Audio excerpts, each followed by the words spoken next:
Assalamualaikum warahmatullahi wabarakatuh. Jumpa lagi eh, dengan saya di materi statistika bisnis. Subbabnya ini adalah analisis korelasi dan eh, signifikansi ya. Jadi hari ini kita akan mencoba melihat terkait dengan korelasi linier dan uji signifikansi. Ya, ini merupakan pertemuan ketujuh ya sebelum ujian tengah semester. Sebelumnya kita definisikan dulu apa itu em, korelasi linear dan uji signifikansi ini. Ya, untuk analisis korelasi teman-teman semua pertama kali dikembangkan oleh Carl Pearson pada tahun 1900 ya, dengan tujuan menentukan seberapa erat hubungan antara dua variabel. Jadi variabel apa? Variabel X dan variabel Y ya. Sini hubungan antara variabel X terhadap variabel Y, yang mana analisis korelasi ini juga didefinisikan sebagai suatu teknik statistika yang digunakan untuk mengukur keeratan hubungan antar korelasi dua variabel ya. Kita berbicara dua variabel dulu.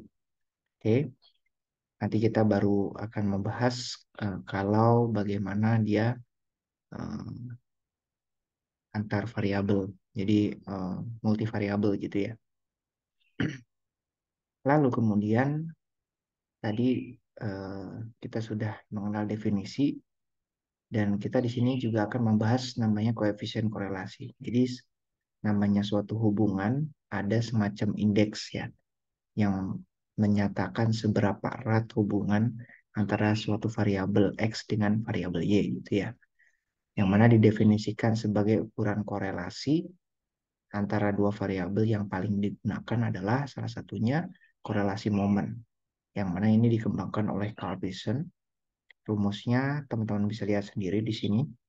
R sama dengan N dikali sigma XY dikurangi sigma X dikali sigma Y dibagi akar dari dalam kurung N kali sigma X kuadrat dikurangi sigma X dalam kurung dikuadratkan dan seterusnya. Ya, ini adalah rumus koefisien korelasi. Yang mana nilai koefisien korelasi ini dia bisa bernilai negatif, juga dia bisa bernilai positif ya, atau bisa juga bernilai nol. Kalau dia bernilai nol, artinya tidak ada korelasi. Kalau dia bernilai positif, ya, bisa dia bernilai lemah, moderat, maupun kuat. Tergantung nilainya ya. Semakin mendekati satu, dia akan semakin kuat. Begitupun juga sebaliknya. Semakin mendekati negatif satu, maka dia akan memiliki korelasi negatif yang lebih kuat. Itu ya.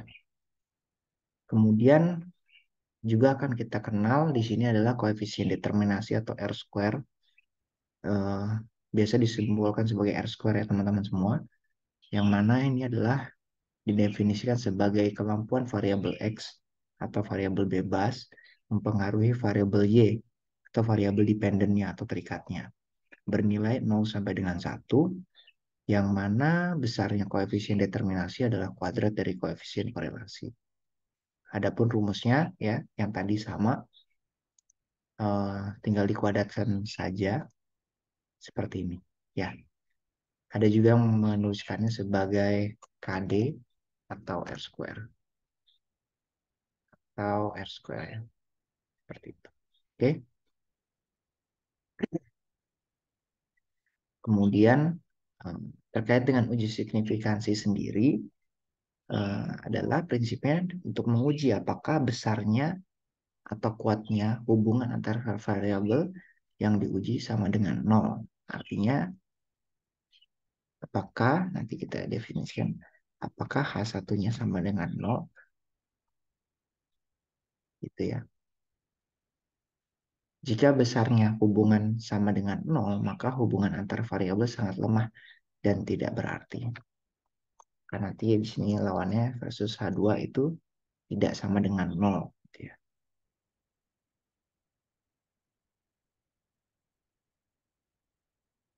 Itu namanya hipotesis tandingannya. Oke?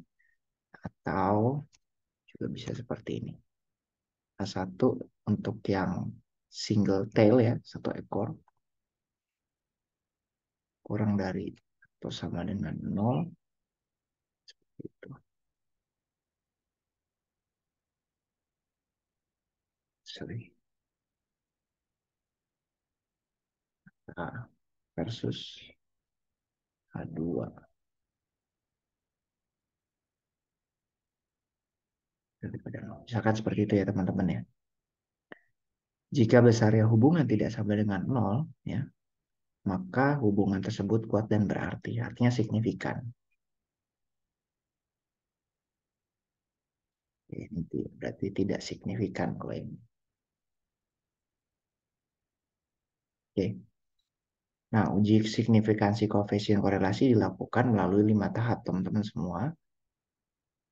Yang pertama adalah perumusan hipotesis ya, di mana H0 atau hipotesis awal, uh, rho sama dengan 0. Kemudian hipotesis yang akan diuji adalah rho tidak sama dengan 0. Ini kita menggunakan uji dua arah ya. Menggunakan uji dua arah, biasanya simbolkan karena tidak sama dengan, itu dua arah ya. Kalau dia satu arah dia biasanya tadi ya lebih besar atau kurang dari 0 versus H2 lebih besar pada 0. Seperti itu. Nah, ini saya contohkan yang ini dulu ya. Lalu menentukan taraf nyata atau nilai alfa, jadi bacanya alfa, dengan derajat bebas atau DF, degrees of freedom, N dikurang K. N adalah jumlah percobaan dan K adalah jumlah variabel ya. Lalu uji statistik, nanti kita akan dapatkan nilai T hitung. Nanti kita bandingkan dengan nilai T tabel. Bandingkan nilai T hitung versus T tabel. T tabel. Ya. Nanti kita akan coba lihat T tabel seperti apa, lalu menentukan keputusan. Kemudian ini saya contohkan yang untuk uji statistika untuk koefisien korelasi yang R ya, di mana nilai T hitung di sini, ini maksudnya T hitung yang ini adalah R akar N kurang 2 dibagi akar dari 1 dikurang R kuadrat. Atau rumusnya seperti ini ya. Ini adalah rumus uji T. Uji T untuk apa? Untuk pada prinsipnya uji parsial ya teman-teman. Seperti itu. Konsepnya, jika nilai T hitung lebih besar daripada T tabel, maka nilai alfanya DF sama dengan N kurang K. Nanti kita coba lihat. Jika lebih besar daripada T hitung lebih besar daripada T tabel, maka H0 ditolak dan HA diterima. Sebaliknya, jika nilai T hitung kurang dari T tabel, maka H0 diterima dan HA ditolak. Ya, ini contohnya distribusi datanya ya. Jadi di sini saya tambahkan lagi teman-teman semua. Di sini nilai minus T alfa per 2. Alfa per 2. Nilainya di sini. Sedangkan yang sini nilainya itu minusnya dihilangkan jadi T alfa per 2. Ya. Yang mana jika misalkan nilai T hitungnya ada di daerah penerimaan H0, maka di sini hipotesis 0 diterima. Sedangkan pada daerah sini ataupun sini terima HA, hipotesis alternatif gitu ya. Itu contohnya teman-teman semua. Lalu contohnya seperti ini. Misalkan ada suatu perusahaan, di sini datanya ada 6 buah yang akan menjual harga jual dan ukuran rumah. Contohnya di sini harga jualnya jutaan dan ukuran rumahnya dalam meter persegi. Kita lihat datanya sudah ada ya 1, 2, 3, 4, 5, 6. Sama-sama 6. Dari data tersebut, perusahaan ini yakin bahwa ada hubungan positif antara rumah dengan harga rumah. Ujilah keyakinan perusahaan tersebut dengan taraf nyata 5%. Ini adalah alfanya. Buatlah persamaan regresinya untuk mengetahui seberapa besar pengaruh ukuran rumah terhadap harga jualnya. Nah, teman-teman bisa membuat tabel seperti ini. Ini saya sudah hitungkan teman-teman semua. Teman-teman buat tabel N, Y, X, Y kuadrat, X kuadrat, dan XY. Nah, ini jika sudah semua, kita total atau sigmakan. Lalu teman-teman mencari nilai R. Ya, R-nya kita sudah menggunakan rumus yang tadi, kita sudah tulis sebelumnya. Didapatlah angka seperti ini. Lalu R sama dengan 18.200 dibagi 18.825,5146. Dapatlah R-nya 0,966. Oke. Nah, lalu perumusan hipotesisnya seperti apa? Jadi untuk rumusan hipotesisnya sendiri, teman-teman semua, ingat tadi di awal adalah kita harus menuliskan H0, kita tulis lagi di sini, KH0 itu sama dengan, H0 sama dengan rho, ya. Kita insert rho, di mana rho-nya sama dengan 0, rho sama dengan 0, lalu hipotesis alternatifnya, A-nya, rho-nya tidak sama dengan 0. Rho tidak sama dengan 0. Oke. Nah, artinya kalau ini apa sih? Artinya tidak ada hubungan antara X dan Y. Gitu ya. Sedangkan kalau ini maksudnya apa sih? Ada hubungan antara X dan Y. Gitu ya. Nah, taraf nyatanya berapa persen tadi di awal? 5%. 5% atau sama dengan 0,05. Oke. Nah, derajat kebebasannya berapa? N dikurang K. N-nya berapa? Maka DF-nya itu, N-nya kan di sini ada 6. Variabelnya di sini ada 2, X dan Y. Gitu ya. Maka DF-nya sama dengan 4. Oke. Kemudian, kita akan langsung menentukan uji T. Nah, uji T di sini kita akan menggunakan T hitung teman-teman semua. Saya kasih keterangan di sini. Maka nilai T hitung itu sama dengan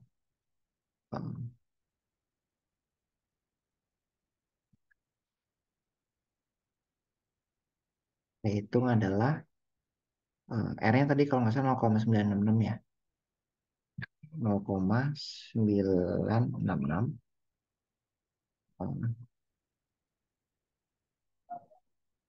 0,966 akar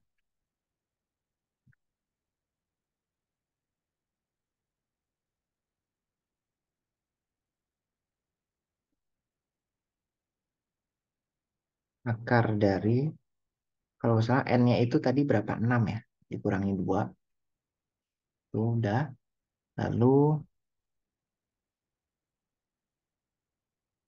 1, akar dari 1 dikurang 0,966 yang dikuadratkan. Ya gitu ya. Maka nanti hasilnya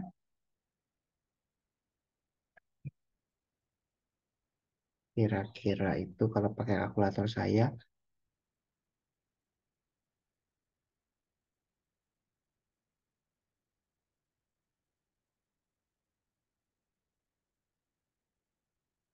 0,966 akar 4 berarti kali 2 ya.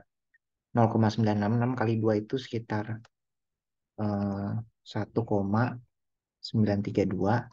Terus yang satunya lagi akar ini sekitar 0,25854 ya.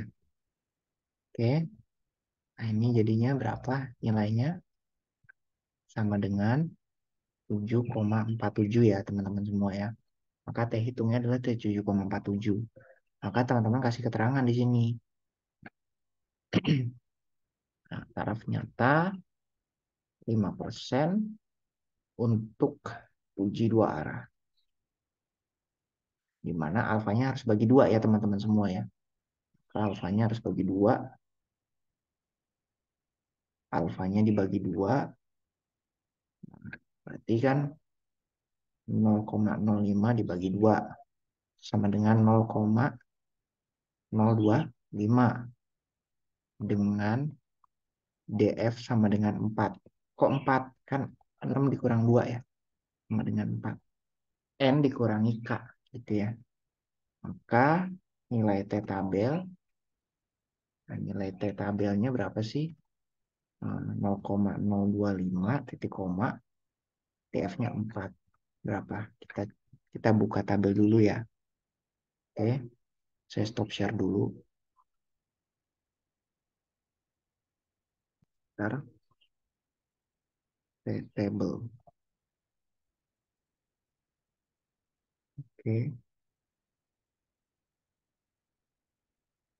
Kita buka dulu. Zoom. Hmm, table score ya. Nah ini table teman-teman semua. Jadi kita tadi itu karena kita menggunakan 2 ekor maka two tail. Pendekatannya two tail. Tapi kita dibagi 2. 0,025. Kira-kira sinilah ya. Lalu kita lihat DF kita berapa? Tadi 4 ya. Jadi ini totalnya 0,025. Terus kita kasih ini DF-nya 4. Ya, DF itu di case of freedom-nya 4. Berarti 3,747 nih teman-teman semua. 3,747 benar nggak? Sorry, sebentar.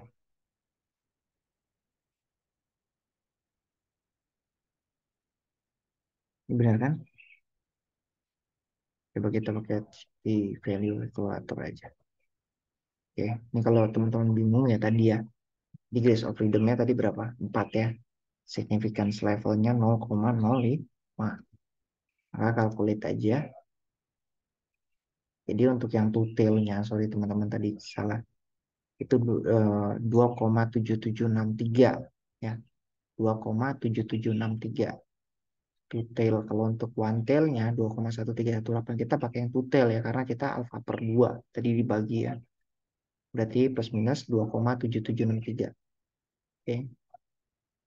2,763.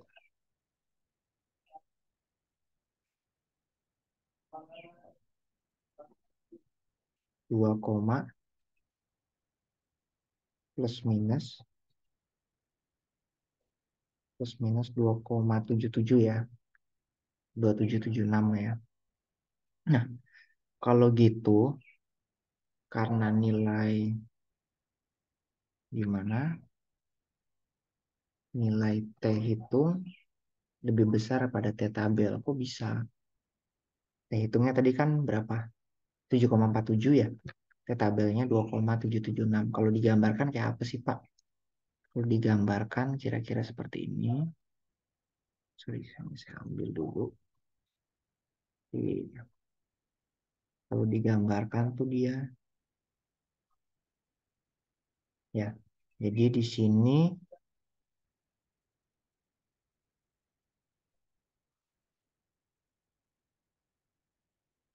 tadi nilainya minus ya, di sini kan minus ya. Minus 2,776. Nah, di sini T tabelnya itu 2,776. Nah, terus nilai T hitung ada di sini 7, 7,47. Artinya apa? Maka H0-nya ditolak ya. H0 ditolak sehingga karena T hitung tidak terletak pada daerah penolakan H0, maka kita bisa simpulkan ya, berarti hipotesis diterima. Nah, sekarang kita harus tentukan dulu analisis regresinya. Di sini kan belum dihitung nih. Maka kita hitung dulu.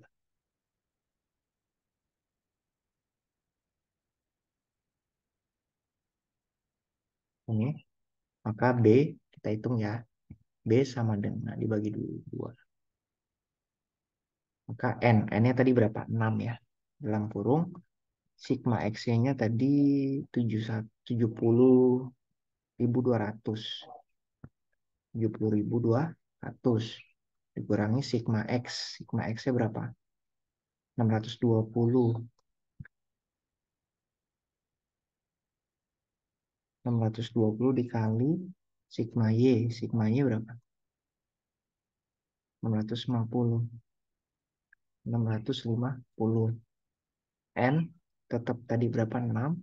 Sigma X yang uh, dikuadratkan 71450 dikurangi sigma X. Sigma X tadi itu kalau nggak salah 620 dikuadratkan. Oke. Kalau dihitung pakai kalkulator, 60 kali 720 kurang ini 18.000. Sebentar.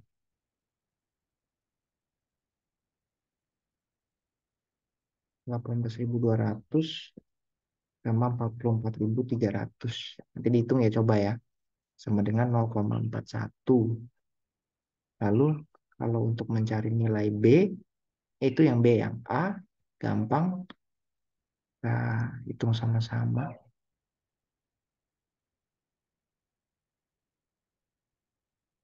A sama dengan, berarti kan sigma Y itu 650 ya, dibagi N. 90 bagi N-nya tadi tuh 6, B-nya tadi berapa? 0,41 dikali sigma X tadi 620 ya. Sorry, 620, N-nya itu 6. Sama dengan 650 bagi 6, 65,88 jadinya. Nah, kita udah dapat nih nilai A dan B-nya. Jadinya kalau gitu nilai regresinya, koefisien regresinya itu adalah um, sorry, kan dia sama dengan 65,88 ditambah 0,41x gitu ya. Bentar ini saya geser ke bawah aja lah. Nah, gitu ya. Jadi apa yang diyakini bahwa ukuran rumah berpengaruh terhadap harga jual berkorelasi positif pada taraf nyata 5%. Setiap kenaikan 1 meter persegi ukuran rumah meningkatkan harga jual sebesar 0,41 juta rumah. Itu ya. Ini interpretasinya nih teman-teman semua. Ya.